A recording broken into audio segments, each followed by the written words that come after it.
All right, so we're recording, so time to begin. I'm sure there'll be a few other participants join here shortly. Before we pick up where we left off yesterday, remind everybody about our test coming up. As said yesterday, reminded you that we got break coming up, so we just meet class through Thursday today.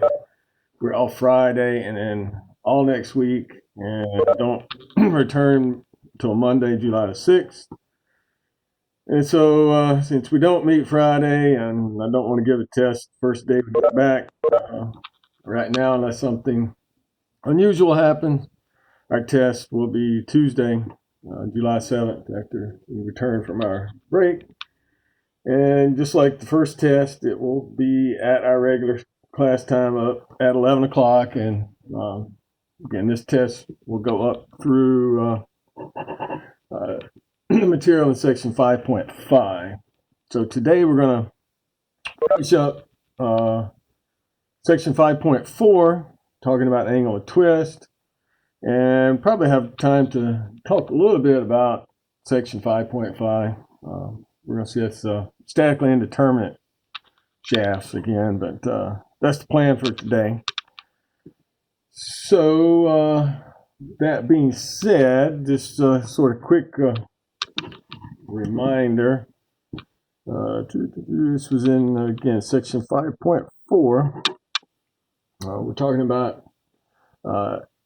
twist.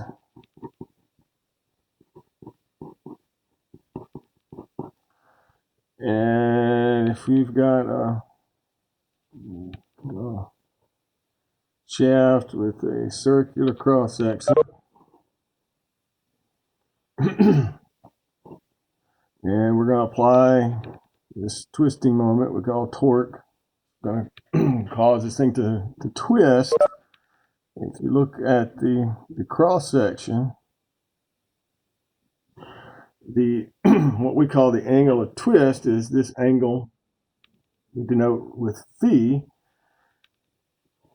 and that angle you can calculate using this formula: TL over JG. T is the torque, L is the length, J is the polar moment of inertia for that cross-sectional area, and G is the modulus of rigidity. That's where our material property comes in. Now, one of the last things we talked about yesterday was typically with shear stress, we don't really denote plus or minus because it really doesn't matter for shear stress. If it's this way or that way, it really makes no difference to the material. But as far as angles go, we've got to define a positive direction because unlike this picture that I'm showing here, we may have a shaft that the torque is different in different sections. The material may change, the cross section may change, and depending upon what torques are applied, part of the shaft might be rotating, one way. One part may rotate one way, and down here further down the shaft, it may rotate the opposite direction. And so we've got to define one direction or the other is positive. So when we get the total by adding these up, some may be in a positive direction, some may be in a negative direction. So before we can basically start working on a problem, we need to talk a little bit about what sign convention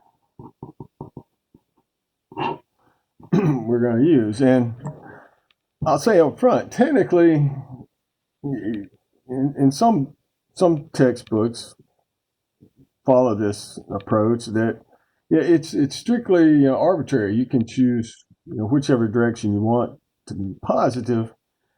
This particular textbook, all right, so your textbook basically uses right-hand rule to define what direction a positive angle is. Now, right hand rule, and you'll see to some extent, this still allows a lot of the problems you're going to see in the book. It's really going to be an arbitrary choice, even if you follow right hand rule, because right hand rule is based on what the positive axis is defined to be. And if you've got a problem that doesn't have in this case, remember we're calling the x-axis is our longitudinal axis. So right hand rule is based on whichever direction you define the positive x direction to be. For example, if you got an axis and you define positive x this way, in this case to the left, well, right hand rule, most of you probably know this, but just to make sure, if you take your right hand, stick your thumb in the positive direction, the direction your fingers curl, that's considered the positive direction. So right hand rule would say anything that wants to rotate in this direction, showing there on the picture, would be considered a positive angle. And conversely, if you had an axis and you want to define this end to be positive, again, if you take your right hand, as you can show here, stick my thumb in the positive x direction, the direction my fingers curl is considered the positive direction. So if positive x is this way, something that rotates in this direction would be considered a positive angle. But if you don't have the positive axis defined, that's completely arbitrary and up to you. You define whichever direction is positive x, and if you follow right hand rule, that will dictate or determine which direction is a positive angle, and obviously the opposite would be a negative angle. So up to you if you want to stick with right hand rule. The important thing is, as long as you identify which direction you're taking the positive angle to be, you're fine. I'm not picky or care if that coincides with right hand rule or not. As long as you somehow or another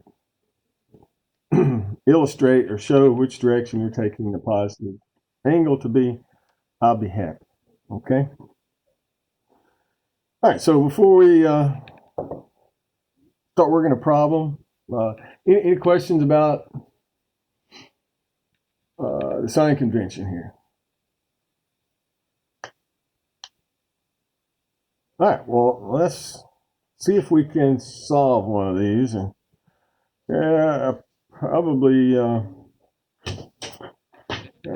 should have drawn this beforehand. Let's see. Everybody good with I can move the paper. All right. So the most challenging thing about this one probably is going to be me trying to draw this picture. But I'll write down a problem statement first. Here, we're going to see we've got 4 gears that are attached to it's a solid, how big it is, 50 millimeter diameter aluminum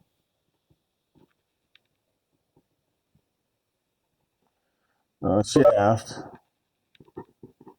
and we're given G for the aluminum 28 gigapascal. And we want to find the angle of twist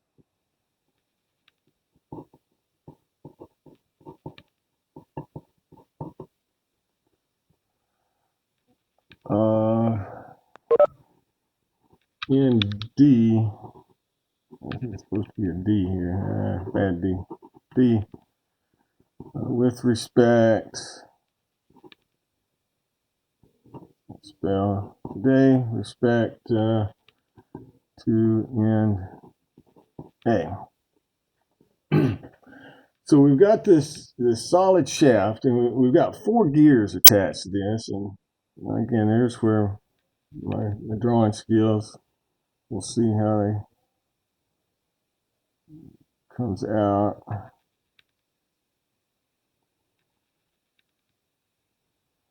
My picture probably lines won't be nice and straight, but we'll see. I know my circles won't be too good.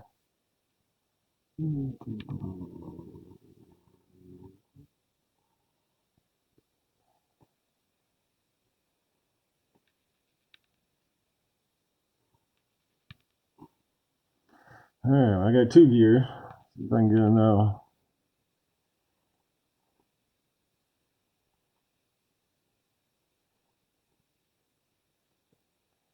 And one more.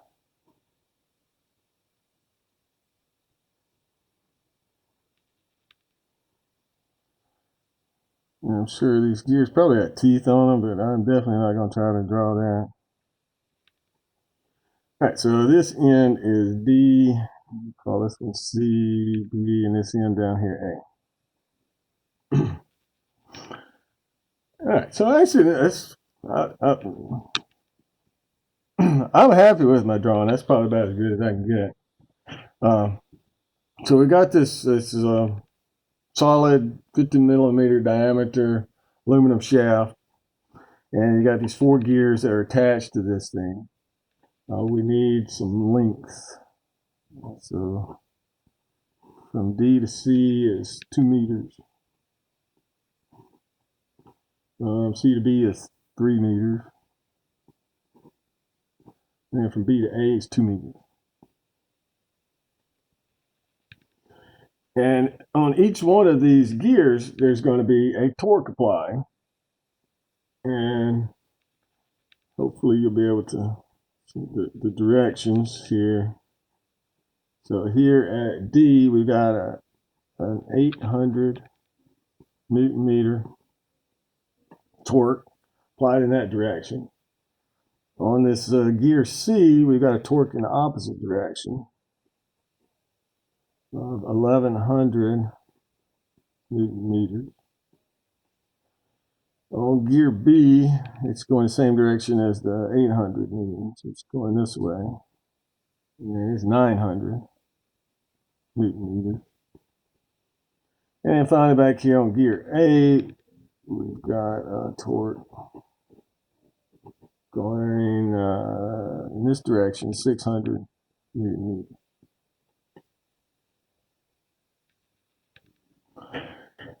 All right, so give you a second to, if you're drawing this picture, yours probably will come out looking better than mine. But want to give you a minute, give you a chance to ask, make sure everybody understands, what the picture is.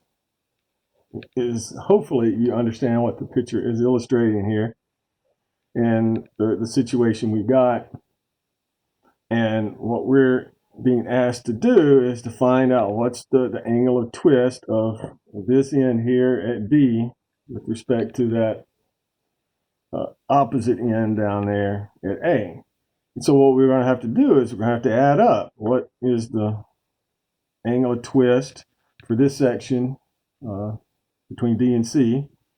What's the angle of twist for this section between C and B? What's the angle of twist between this section from B to A? And we'll add those together, and that'll give us what the total angle of twist is with this end with respect to that one. Now, the reason we've got to break this up into basically 3 sections is because the torque is going to be different in each of those sections. Also, notice that the length in BC is not the same as it is between A and B and C and D. Now, excuse me, the polar moment of inertia, J, will be the same for all 3. And obviously, this is all aluminum, so made out of the same material. G is going to be the same for all 3 sections. But the torque and the length are going to be different. All right, so we need to determine what is the torque in each one of those three sections. Right? So just like that first problem we worked yesterday, we're going to use the same process. Basically, it's a method of sections. Going to cut it, and again, you should be able to probably determine it just by looking at it. After we draw the picture, we're going to draw the free body diagram. I know it's in equilibrium, the torque's out to zero. So let's just go down the shaft. I'm going to cut it, I reckon, first here between D and C. And so if we look at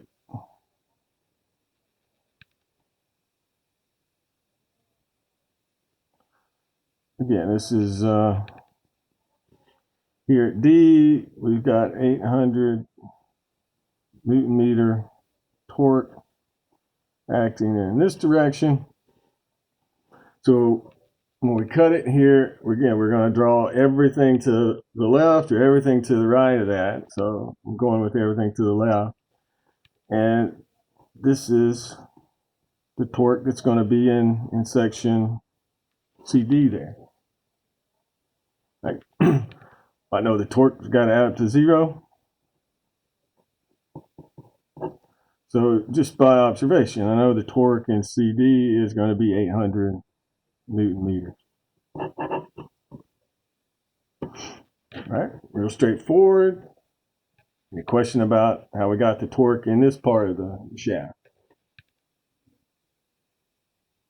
All right, so we just got to do the same thing 2 more times. We need to come in here somewhere between B and C, cut it, draw the free body diagram of everything to the left of there or everything to the right of there.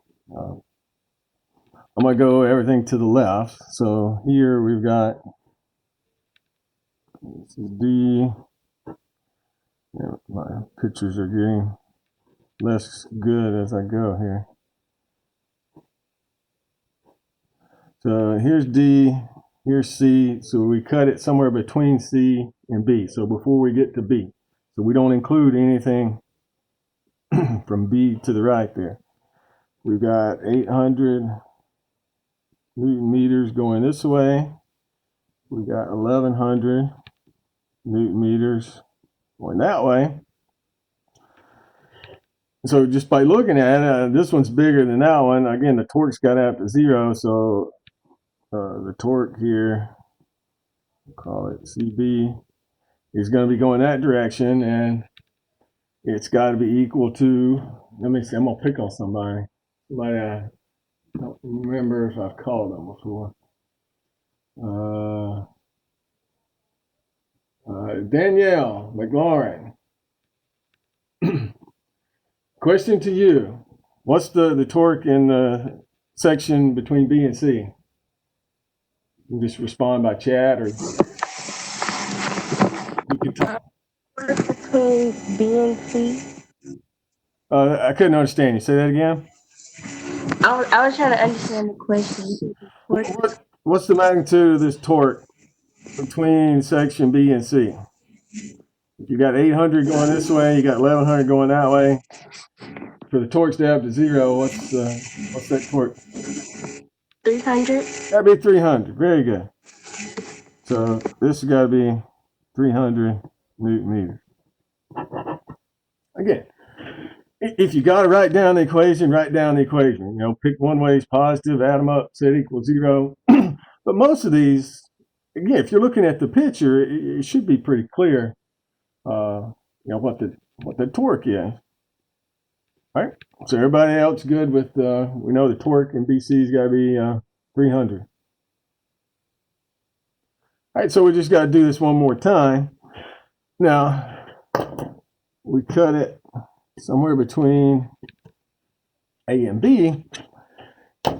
Now, obviously, it would be less work if we look at the right side of this. In fact, just if we do that, if we cut it there and look at the right side, I can tell you the torque in the section between A and B has got to be 600. But I want to draw the free body diagram of the left side. I think it might help you see here in just a minute, we're going to have to determine, are these angles positive or negative? It might help, since we're going D with respect to A.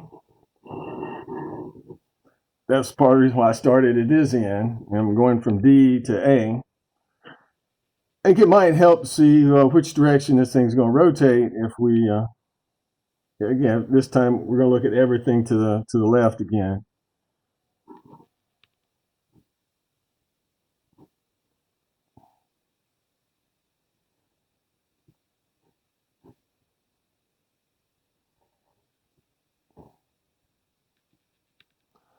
So here's B and C and D. So we've got 800 going this way, got 1100 going that way. Now we got 900 going this way. So now just looking at it, I've got what, 1700 trying to rotate it this way. I got 1100 going the opposite direction. So I need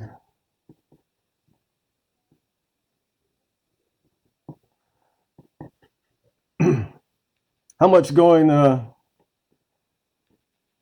same direction as 1100? These add up to 0. Anybody?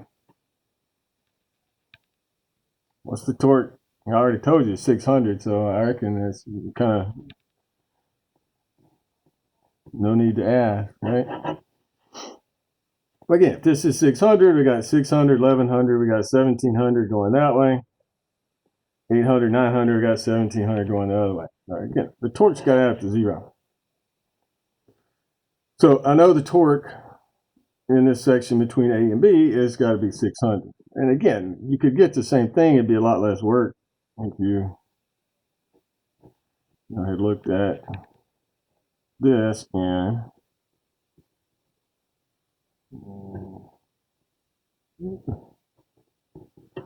this is A. So if I got 600 going that way, I got to have 600 going this way. So, but as I mentioned, I drew it like this for a reason, because in a second we got to determine if this thing's going to rotate in a positive or negative direction. And maybe it'll help you if you see it like this. All right, any question about how we got the torques? Yeah, this is not new. We did this yesterday, but same process. So now I know what the torque is in each section. We know the length. We can calculate J. We know G. So to get the angle of twist, right, what we're asked to find, the angle of twist of D with respect to A, right, we're going to have to break it up. We're going to get the angle of twist of D with respect to C, plus the angle of twist C with respect to B,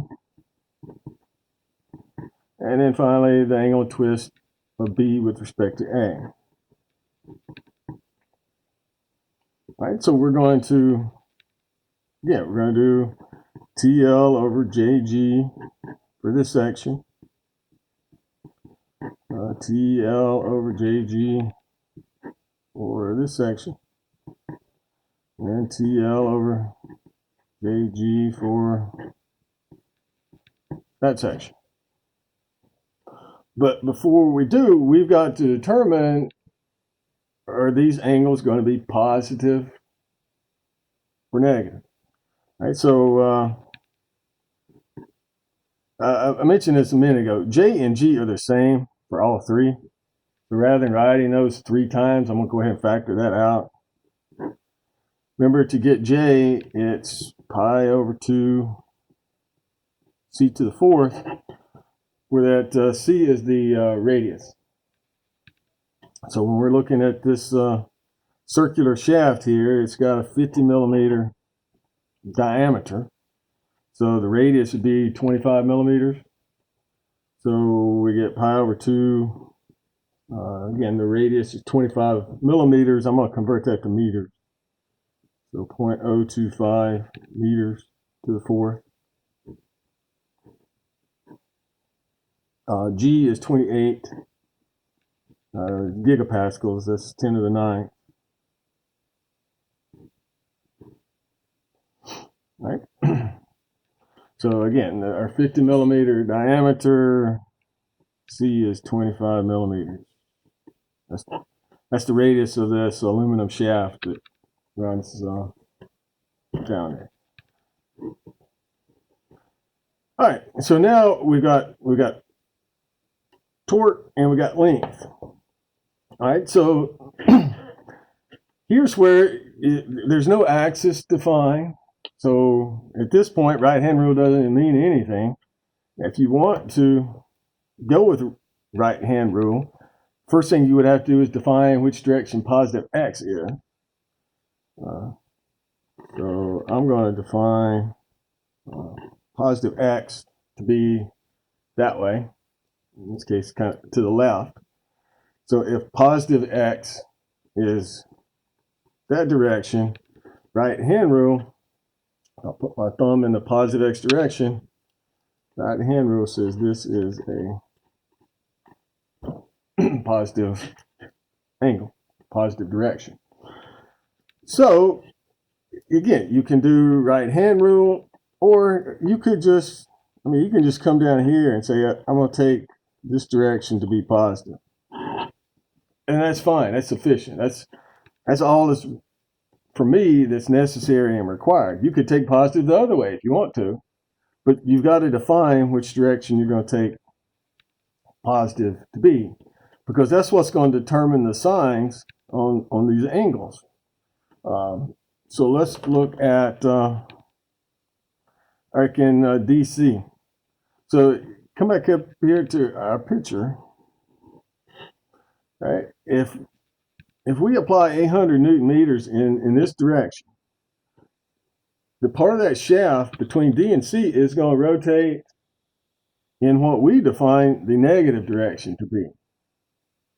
So again, if you look at this part of the shaft between D and C, you apply this moment in this direction, this thing's going to rotate that way.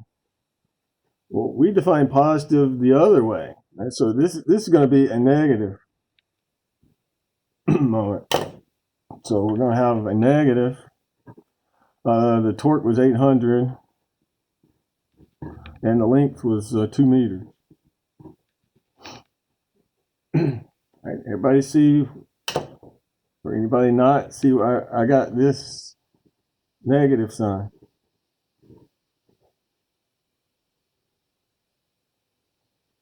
All right, then let's move to the next, between B and C. Right, if you look at, again, just looking at everything to the left here where we're cutting, I got 800 going in what I call the negative direction. I got 1100 going in the positive direction. So I've got 300 Newton meters acting in the positive direction.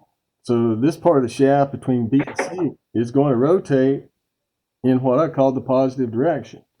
It's going to be a positive, right? This is a positive moment, a positive angle, not moment. So it's going to be plus. The torque between B and C was 300. The length was 3. So again, anybody not see why this angle is going to be positive? Again, it's all based on that. We define that direction as positive. BC is going to rotate in the positive direction. Now, likewise, we come back here between B and A, and that's part of why I drew it like this. If you look at this, you've got 800 and 900. You got 1700, right, wanting to go that way. You only got 1100 going in the positive direction. So this part of the shaft is going to rotate in the negative direction. It's going to be a negative. We're going to subtract here. The torque was 600. Length was 2. So what we've got, DC is going to rotate in the negative direction. BC is going to rotate in the positive direction. And then between B and A, it's going to rotate back in the negative direction. And those signs here are based on which direction you define positive to be. Two people could work the same problem. One get a positive answer, one gets a negative answer. Depends on if they chose positive, in the opposite direction, their sign's going to be different. But neither one. Question. Yes. Wouldn't the torque between D and C be positive because it's rotating opposite to where D is going? Well, So like talking about for that to be for that to be in equilibrium in the Right. center, it had to twist back the other way, right? well, no, your reaction torque would be in the opposite direction, but the applied load is in the positive direction. Okay. So this is essentially the equivalent of, let's see. So say, come here and look at, let's go back and look at this picture. Right? You got 800 and you got 1100 going those directions, right? That's equivalent to,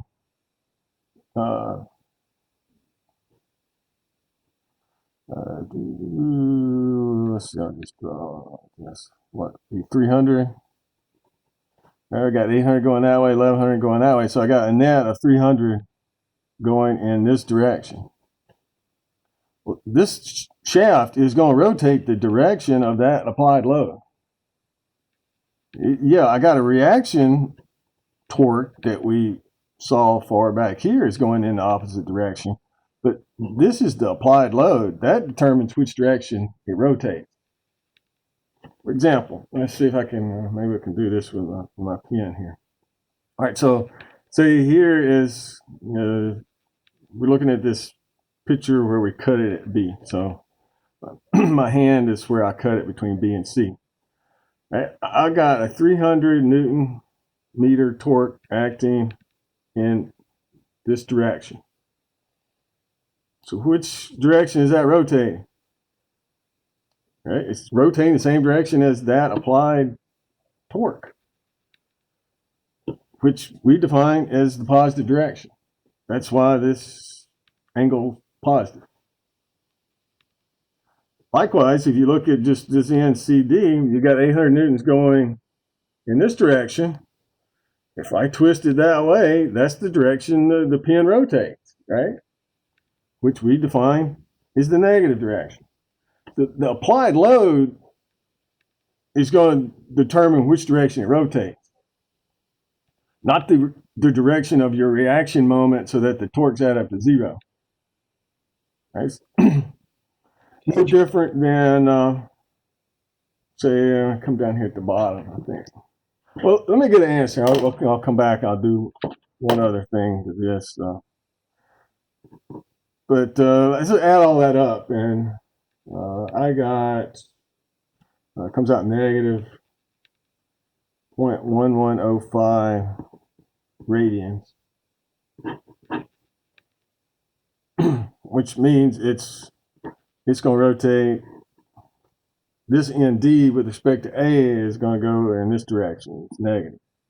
Now, I didn't specify, but let's, because I don't have a good feel for, what 0.1105 radians is. If we wanted degrees, right, we could get that real easy. Just multiply by 180 over pi. And I think I did this. Let me look. Yeah, it's like 6.33 degrees. And again, it's negative. It's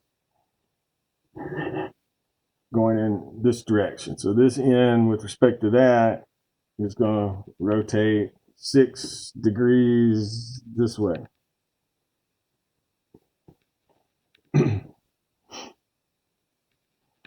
Right, but back to our the previous discussion, and I think students tend to overthink this and try to make this more complicated than it is. The thing's going to move the direction the applied load is. whether it's a torque or a force or whatever. And this doesn't ever seem to cause a problem if you're talking about forces. But whenever you talk about torques, I see this a lot, that students get confused and they say, well, we found torque BC back here. It's going this direction. That's the negative direction, so this should be negative. But no, the applied load is going in the positive direction. This is just a reaction. It's no different than if you had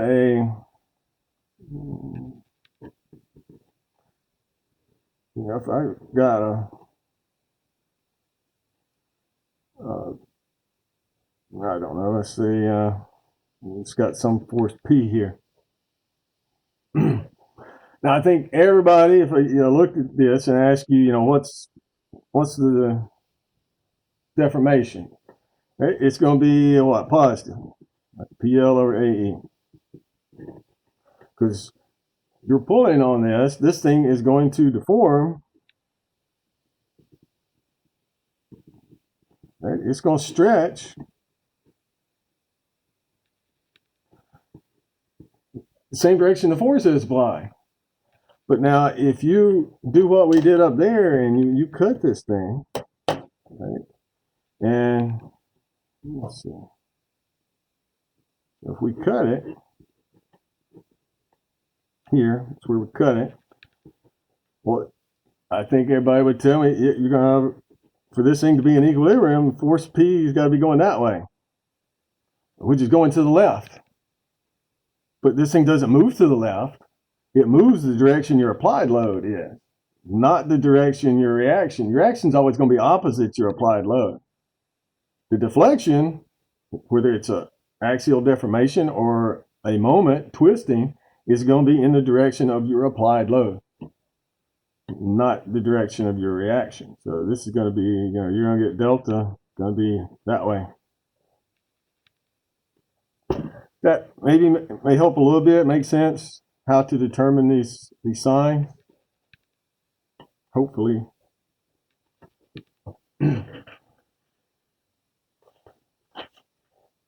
All right. Well, any other questions about this one?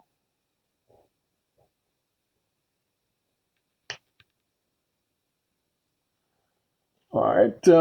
We got a few minutes, so we'll talk a little bit, just kind of in general, about statically indeterminate circular shafts being twisted.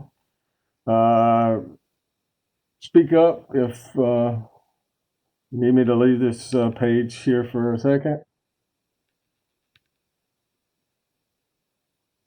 All right, now we'll go into a clean sheet, and again, we'll do a lot more of this tomorrow. This will be the last thing you're responsible for on your test. Statically indeterminate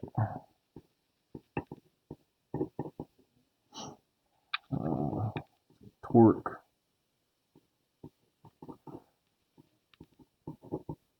loaded members. So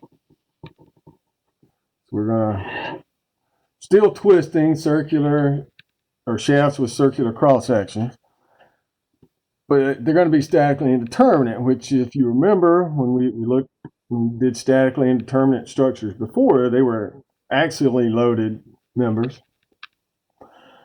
Basically what it means, if it's statically indeterminate, is you're not able to solve this using statics alone, which means it takes more than just your three equilibrium equations to be able to solve for all the unknown. At that time was forces. Here it's going to be unknown torques. You're not going to be able to solve it just using your three equilibrium equations. Just like before, it's going to take a combination of equilibrium and what we know about deformation. So I want to kind of do kind of similar to what I did, a little illustrative example. I think I had a block and started out being held up by three identical steel cables. kind of go through another illustrative example that's kind of similar to what we did then. Right? If say we've got a shaft like this, it's fixed at each end, and let's say this is steel. It really doesn't matter what size it is. And let's say this is your cardboard. Left out my R in there. Paper towel tube. And there's a hollow cardboard paper towel tube that the paper towels are wrapped around. And let's say we apply some torque T here, where these two things right in the middle, where they are joined together. So you take the cardboard, you somehow or another glue it, attach it to the steel. But if I ask you, what would be the torque in the steel and what would be the torque in the cardboard, I think most of you, let's see, I reckon I need a number here. Let's say it's 1,000 meters. Would guess, I would hope anyway, most of you would tell me, well, the torque in the steel is going to essentially be 1,000, and this is going to be essentially 0. That steel shaft is so much stronger than the little hollow cardboard tube. It's going to take essentially all the load. But if we had one that was, say, completely symmetric,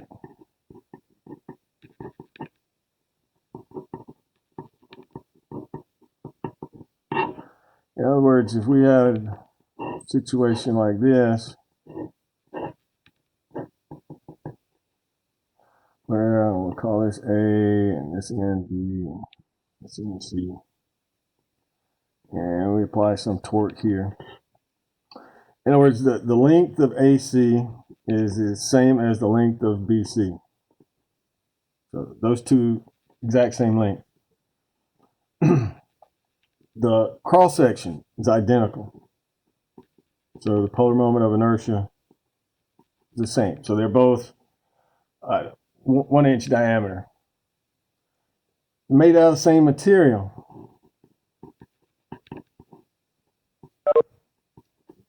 So both of these are steel.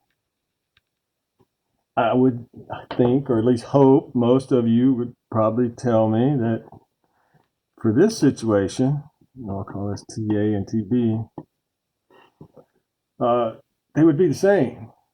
Right? And not only we know that they're the same, but there would be half of whatever that applied torque is. Right? Because remember, torque's got to add up to 0. So if I got a torque T in this direction, I got to have a total of T going in the opposite direction. In this case, if it's completely symmetric, each one would take half. But what we run into and what we need to be able to solve, right, these just common sense and intuition is basically all we need. But just, in general, if we've got a situation where, this one is longer than the other one. We'll go A, B, and C, or A, C, and B. And we apply this torque T here. This length is not the same as that length. Maybe this is steel and this is aluminum. So G for the steel is not the same as G for the aluminum. Steel is stronger.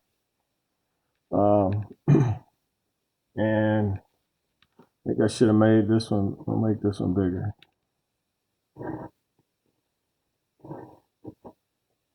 maybe it's a different size. You know, maybe the polar moment of inertia for the section there AC is not the same as it is from B to C. You got a different size shaft. Now, given this, now the question is, what's the torque there? What's the torque there? Don't know. We can't just look at it and say, oh, they're going to be equal and they're going to be half of T. Or up here where we get to the sort of absurd example where one's going to take all the load and the other one's zero. In general, you can't answer this. It's what makes it statically indeterminate. Right? You know from equilibrium, some of the torque got to be zero. So I know that torque plus that one, and again I'm taking positive this way.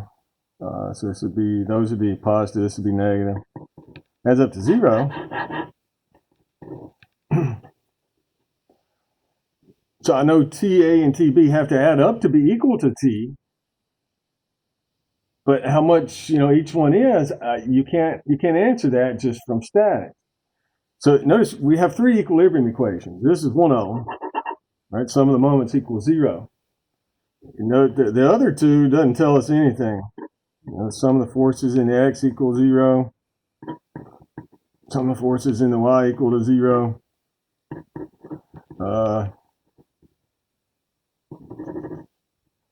It tells us nothing. We don't have any forces. And I only got three equilibrium equations, so only one of them gives me any useful information. So I got one equation, I got two unknowns. I can't solve that just using statics. That's where we need to make use of what we know about deformation.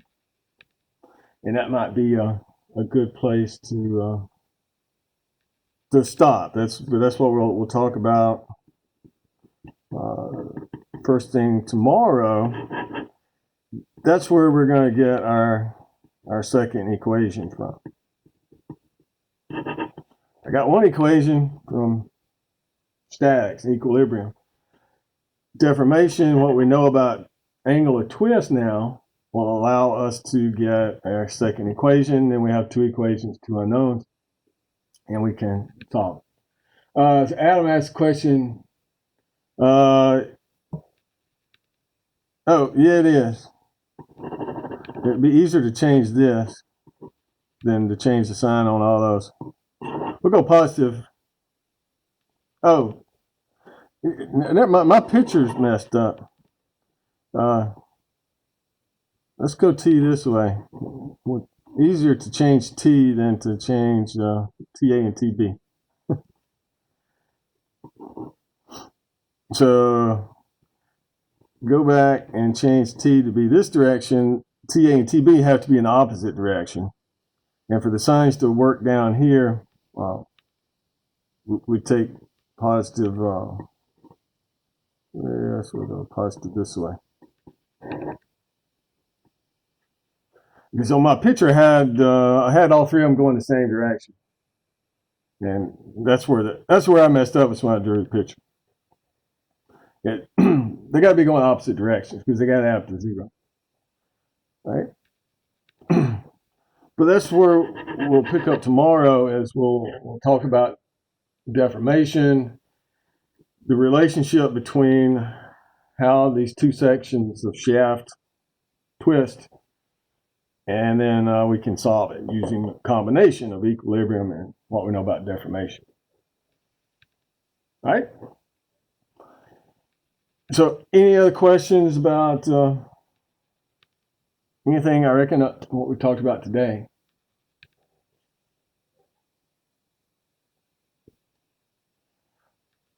All right, then that's where we'll stop. And I'll stop recording as usual. Anybody wants to stick around after I stop recording here, and if you got questions about anything, I'll be glad to hang around and try to answer.